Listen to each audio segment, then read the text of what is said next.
বন দপ্তরের অভিযান, বেআইনিভাবে কচ্ছপ বিক্রির অভিযোগে গ্রেফতার 3, উদ্ধার বিপুল পরিমাণে জীবন্ত কচ্ছপ। শীত পড়তেই বাজারে রমরমিয়ে বেআইনিভাবে বিক্রি হচ্ছে কচ্ছপ। বন দপ্তরের কাছে খবর আসতেই অভিযান চালালো বনগাঁ সোশ্যাল ফরেস্ট রেঞ্জ। বুধবার সকালে গাইঘাটার পাঁচপোতা বাজার, বনগাঁ থানার ট বাজার এবং বনগাঁ নিউ মার্কেট বাজারে অভিযান চালিয়ে প্রায় 200টি জীবিত কচ্ছপ এবং প্রচুর পরিমাণে মৃত কচ্ছপ উদ্ধার করা হয়। বন দপ্তর সূত্রে খবর, বাজারে বসে বিক্রি করার সময় কচ্ছপগুলিকে উদ্ধার করা হয়। পাশাপাশি বাজারের বিভিন্ন ঘরে প্রচুর পরিমাণে কচ্ছপ মজুদ রাখার অভিযোগে 3 জনকে গ্রেফতার করেছে বন দপ্তর। ধৃতদের নাম তাপস হালদার, বাড়ি বনগাঁ, সুব্রত হালদার, বাড়ি বনগাঁ, অঞ্জলি মাঝি, গাইঘাটার পাঁচপোতা এলাকার বাসিন্দা।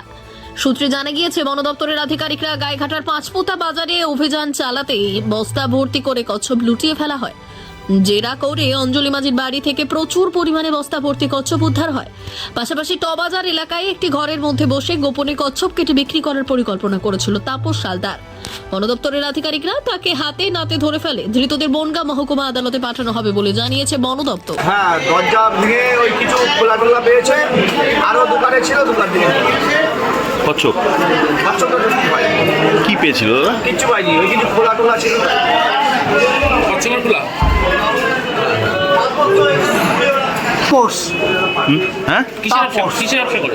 ওই ব্যবসাই করে। কি ব্যবসা? ওই সুদি মাছটাই বেচে। কচ্ছপ মাছটা পেয়েছে। তো হ্যালো, আজকে এসছি, কারা এসেছিল জানেন? সব আপনাদের শাড়িগুলো কতগুলো মেয়ে ছেলে ছিল, পুরুষ ছিল সব চলে গেছে, নিয়ে গেছে। বেরিয়ে গেছে। ব্যুরো রিপোর্ট, উত্তরের প্রহরী।